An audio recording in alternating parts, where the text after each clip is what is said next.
जब शिक्षा के मंदिर को लोग अपनी अवैध कमाई का अड्डा बना लेते हैं, तब ना तो किसी को देश के उज्जवल भविष्य की फिक्र होती है और ना ही इस विद्या के मंदिर में शिक्षा दे रहे शिक्षकों की, बल्कि उन्हें फिक्र होती है तो सिर्फ अपनी जेब गर्म करने की। हम बात कर रहे हैं मेरठ के एक प्रतिष्ठित स्कूल की, जहां करीब पिछले 1.5 वर्षों से शिक्षकों और विद्यार्थियों का जीवन कुछ भ्रष्टाचारियों के हाथों की कठपुतली बना हुआ है। टीचर्स संघर्ष करके इन भ्रष्टाचारियों के जाल से निकल भी जाते हैं, लेकिन फिर भ्रष्टाचार के बड़े मकड़े अपने जहरीले जाल बुनकर इन टीचर्स को अपने उसी जाल में फांसने की कोशिश कर रहे हैं। पेश है मेरठ से हमारे विशेष संवाददाता लोकेश टंडन की यह खास रिपोर्ट। यह है मेरठ का ऋषभ अकादमी स्कूल, जो थाना सदर बाजार क्षेत्र में स्थित है। इस विद्यालय में करीब 1 साल पहले टीचर्स ने तथाकथित मैनेजमेंट रंजीत जैन के खिलाफ हंगामा करते हुए आरोप लगाया था कि रंजीत जैन ने स्कूल के तमाम शौचालयों में सीसीटीवी कैमरे लगाए हुए हैं और महिला टीचर्स को वश में करने के लिए जादू टोना तक करते हैं। इतना ही नहीं, उन्होंने रंजीत जैन पर स्कूल में बड़ा घोटाला करने के भी संगीन इल्ज़ाम लगाए थे, जिसकी खबर उन दिनों मीडिया की सुर्खियों में बनी हुई थी।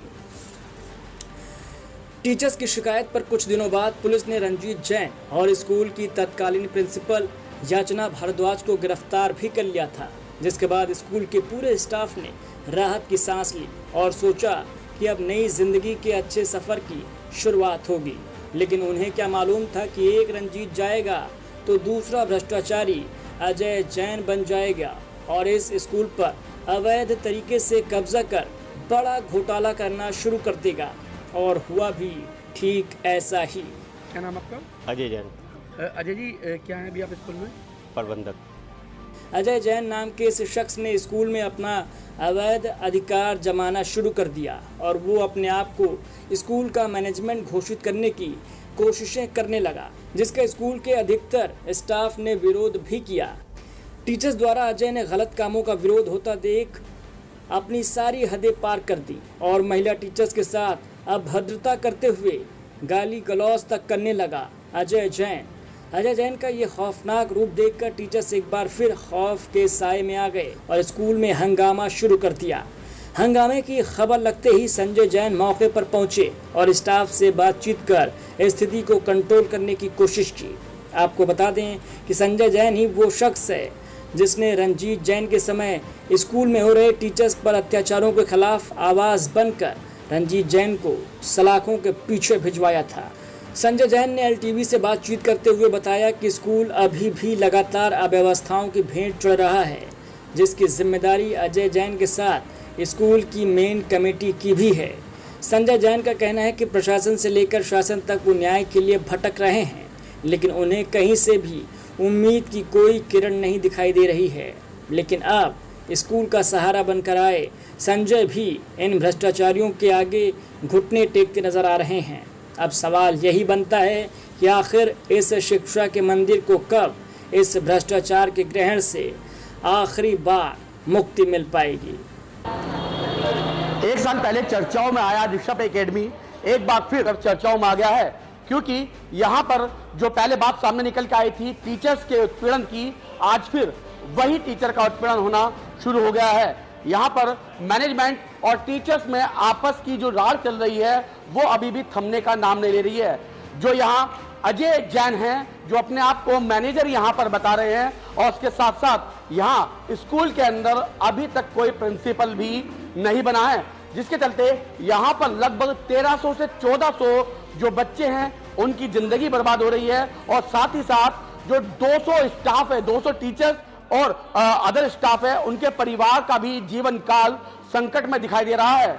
लेकिन यहाँ अगर मैं स्कूल की बात करूं तो स्कूल की जो घोटाला है वो घोटाला लगातार बढ़ता जा रहा है, क्योंकि पहले रंजीत जैन की अगर बात की जाए या याचना भारद्वाज की बात की जाए तो वो दोनों भी घोटाले में और जो शिक्षिकाएं हैं उनके यौन उत्पीड़न मामले में जेल जा चुके हैं। लेकिन अभी भी यहाँ वही जो घोटाले वाला मामला था वो थमने का नाम नहीं ले रहा। बताया जा रहा है कि अजय जैन अभी भी स्कूल के अंदर घोटाला कर रहे हैं, और वही जिस तरीके से रंजीत जैन ने घोटाला किया था, और अब उससे भी बड़े घोटालेबाज अजय जैन को बताया जा रहा है।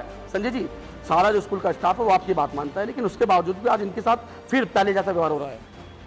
मेरा तो पिछले लगभग 8 महीने से यहाँ कोई दखल है ना किसी तरह की बातचीत है, क्योंकि पिछले 8 महीने पहले करीब सदर थाने से आके यहाँ पे कुछ लोगों को थानेदार साहब बैठा के गए थे कि वो लोग संभालेंगे, जैन समाज के लोग हैं, चलाएंगे, मंदिर समिति चलाएगी। और जब से जो भी चल रही है व्यवस्था तो बराबर सुनने में आती है, चल ही रही है। और जो इसके असली इस स्कूल का मालिक है वो श्री पार्थ जिनेन्द्र शिक्षा परिषद है, और पार्थ जिनेन्द्र शिक्षा परिषद में लगभग 70 सदस्य हैं, और वो 70 सदस्य आज भी इतनी अव्यवस्था होने के बाद बच्चों के हित इतने डिस्टर्ब चल रहे हैं। यहाँ करने वाले काम शिक्षकों कर्मचारियों का बड़ा दिक्कत में है इस समय सभी लोग, लेकिन किसी को कोई सुध नहीं है। लेकिन चलिए, बात आपने कही कि आप नहीं आ रहे 8 महीने से, लेकिन जैन समाज के आप एक मौजूद आदमी हैं, अपना एक अलग ही आप स्थान रखते हैं जैन समाज में। उसके बावजूद अगर जैन समाज का जो स्कूल है, अगर यहाँ इस तरह की ये दिक्कतें सामने आएंगी, इस तरह जो महिलाएं हैं, महिलाओं को क्योंकि शिक्षा का मंदिर है और यहीं से जो हमारे देश का भविष्य है वो उज्जवल भविष्य बनता है, अगर इसी शिक्षा के मंदिर में एक देवी के साथ बदतमीजी होगी, बदसलूकी होगी, तो क्या कहेंगे आप उसको? तो बहुत गलत बात है। मैं तो बराबर ही कह रहा हूँ, इस पूरे खुलासे को उजागर करने वाला भी मैं ही हूँ। जिस समय रंजीत जैन यहाँ 6 माह के लिए बैठा था, और 6 माह के लिए बैठाने वाले ये जो मैंने बताया, ये स्कूल कहने के लिए जैन समाज का है, जैन समाज ने इसमें दान दिया है, उससे ही बनाया। लेकिन हकीकत में इसके लिए एक सोसाइटी रजिस्टर्ड कराई गई जैन समाज के कुछ व्यक्तियों द्वारा। वो कैसे कराई गई उसका भी आज तक समझ नहीं आ रहा, और उसमें कैसे वो लोग मेंबर बन गए, गिनती के 60-70 लोग मेंबर हैं, और वो इसको चलाते हैं। और वो आज तक 7-8 साल से स्कूल इतना व्यवस्थित हो गया और इतनी परेशानियों में चल रहा है, आज इस हालात तक पहुंच गया, उसके बावजूद भी खामोश रहना अपने आप में बड़ा प्रश्न चिन्ह लगा रहा है। मैं कितनी बार उन सब लोगों से भी बातचीत कर चुका, लेकिन कोई रास्ता नहीं है। मैं सरकार के सभी दरवाज़ों को खटखटा चुका, चाहे उसमें CBSE हो, DIOS हो, DM साहब हों, कमिश्नर साहब हों, ACM जांच कर रही हैं, या जहां भी मैंने जितना कर सकता था। मतलब 29 तारीख लास्ट थी, 29 तारीख लास्ट थी, लेकिन उसके बावजूद भी यहाँ ना तो कोई प्रिंसिपल है, ना ही कोई मैनेजमेंट है। देखिए, मैं वही बता रहा हूँ, मैं जितनी कोशिश कर सकता था कर ली, मैं लाचार। चलिए संजय जी, मैं आपका दुख समझता हूं, लेकिन जिस तरीके से आपने रंजीत जैन को जेल भिजवाया है, रंजीत जैन के खिलाफ, यानी कि भ्रष्टाचार के खिलाफ आपने लड़ाई लड़ी है, अब उसी तरह का जो भ्रष्टाचार है वो दोबारा जन्म ले रहा है यहाँ पे, और उसी तरह की जो हरकतें हैं, जो अश्लीलताएं हैं, वो महिला टीचर्स के साथ यहाँ हो रही हैं। क्या ये इसको भी जेल आप भिजवाएंगे? 2 मुद्दे अलग अलग हैं, एक भ्रष्टाचार है और एक यहाँ का प्रशासन है। मतलब जो यहाँ स्कूल को चलाने वाले मैनेजमेंट कमेटी है, असली जिम्मेदार वो है।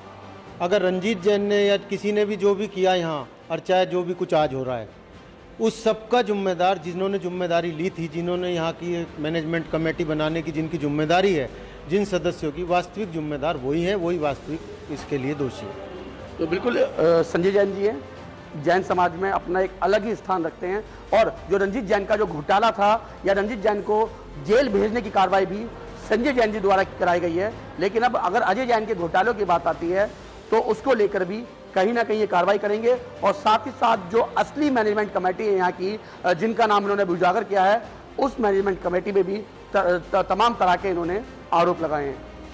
मेरठ से सावंत के साथ लोकेश टंडन, LTV।